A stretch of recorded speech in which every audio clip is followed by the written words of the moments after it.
नमस्कार, SPN 9 news आप देख रहे हैं। लोकसभा चुनाव में कांग्रेस और समाजवादी पार्टी के गठबंधन ने सीटों के लिहाज से सबसे बड़े राज्य उत्तर प्रदेश में दम दिखाया। सपा कांग्रेस गठबंधन को सूबे की 80 में से 43 सीटों पर जीत मिली और पिछले चुनावों में 62 सीटें जीतने वाली भारतीय जनता पार्टी महज 33 सीटें ही जीत सकी। बीजेपी की अगुवाई वाले राष्ट्रीय जनतांत्रिक गठबंधन यानी NDA की बात करें तो उसे कुल 36 सीटों से ही संतोष करना पड़ा। यूपी में सपा के साथ गठबंधन कर दम दिखाने के बाद कांग्रेस की नजर अब मायावती पर है।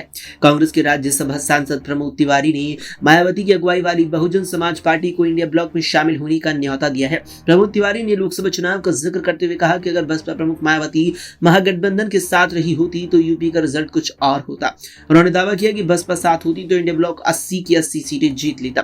प्रमोद तिवारी ने कहा कि महागठबंधन ने अपनी ओर से बहुत कोशिश की थी कि मायावती की पार्टी भी साथ आ जाए, लेकिन मायावती ने हमें कोई भी प्रतिक्रिया नहीं दी और उन्होंने अकेले चुनाव लड़ने का निर्णय भी लिया। इसके अलावा प्रमोद तिवारी आगे ये भी कहते नजर आए कि हम हाथ पर गिनकर बता सकते हैं कि बसपा अगर हमारे साथ होती तो 16 सीटों पर नतीजे बदल जाते। जिन सीटों पर हम हारे हैं उन सीटों पर बसपा के उम्मीदवार इतना वोट पा गए जितने मिल जाने पर हम जीत सकते थे।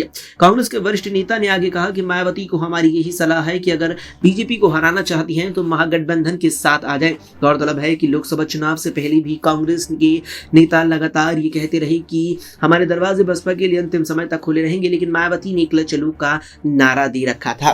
बता दें कि मायावती ने चुनाव से पहले 2 टूक कह दिया था कि हम अकेले चुनाव लड़ेंगे, बसपा किसी भी गठबंधन में शामिल नहीं होगी। बसपा ने अकेले चुनाव लड़ा भी। अब चुनाव संपन्न होने के बाद कांग्रेस को बसपा के गठबंधन में आने की आस है तो ये भी आधारहीन नहीं है। तब से अब तक परिस्थितियां बहुत बदल चुकी है। लोकसभा चुनाव में 10 सांसदों के साथ बीजेपी के बाद उत्तर प्रदेश में दूसरे नंबर की पार्टी के रूप में उत्तरी बसपा इस बार खाली हाथ रह गई। उसका वोट शेयर भी इस बार कांग्रेस से कम ही रहा। यूपी विधानसभा में पहले भी एक ही सीट है। अब लोकसभा में सुपड़ा साफ होने के बाद बसपा के अस्तित्व पर सवाल उठने लगे हैं।